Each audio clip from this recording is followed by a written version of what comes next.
Hackers के निशाने पर कोरोना वैक्सीन। रूस, चीन और नॉर्थ कोरिया के हैकर्स सक्रिय।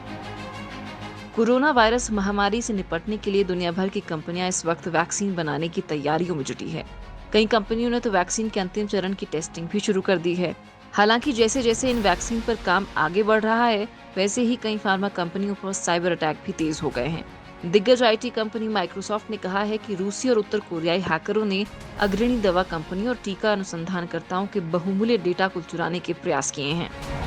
कंपनी ने कहा कि हाल ही के महीनों में किए गए ज्यादातर हमले विफल रहे।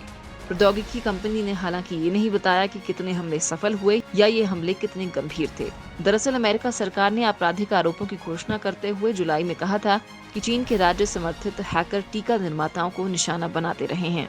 माइक्रोसॉफ्ट ने कहा कि हैकरों ने जिन प्रतिष्ठानों को निशाना बनाया, उनमें से ज्यादातर कनाडा, फ्रांस, भारत, दक्षिण कोरिया और अमेरिका में कोविड-19 संबंधी टीका और दवा अनुसंधान के कार्य से सीधे जुड़े हैं।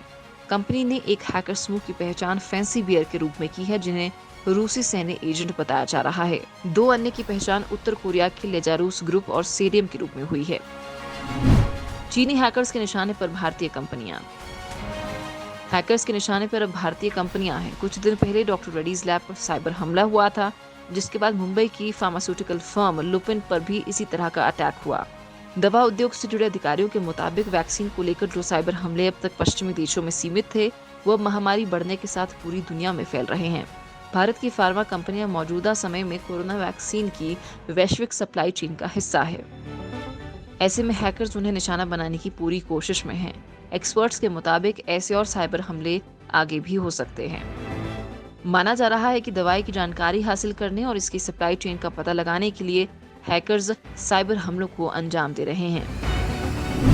भारत क्यों है हैकर्स का सॉफ्ट टारगेट? देश की ज्यादातर फार्मा कंपनियां और दस्तावेज और उत्पादन प्रक्रिया से जुड़ा डेटा पिछले दशक में डिजिटल स्पेस में डाल चुकी हैं। पिछले साल ही इस डिजिटाइजेशन के खतरे को उठाया गया था।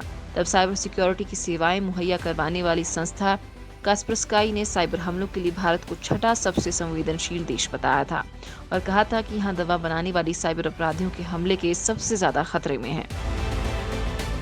कुछ एक्सपर्ट्स का मानना है कि भारत की फार्मा कंपनियां कोरोना वायरस के दौर में सस्ती कीमत और बड़े स्तर पर दवा मुहैया करवाने में अहम साबित हो रही हैं। इसलिए साइबर अपराधियों का ध्यान भी इस ओर पहुंच रहा है। दुनिया भर की बड़ी कंपनियों के साथ भारतीय फार्मा कंपनियों पर साइबर हमलों के बढ़ने का मतलब है कि भारत उन देशों की लिस्ट में शामिल है जो कोरोना वैक्सीन बनाने की रेस में है।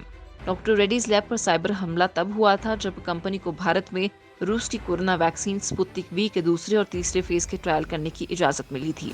इस हमले के बाद कंपनी ने अपना डेटा सेंटर और अन्य सेवाओं को अलग कर लिया था। हालांकि डॉक्टर रेड्डीज लैब की तरह लुपिन किसी वैक्सीन परीक्षण के काम में नहीं जुटी है।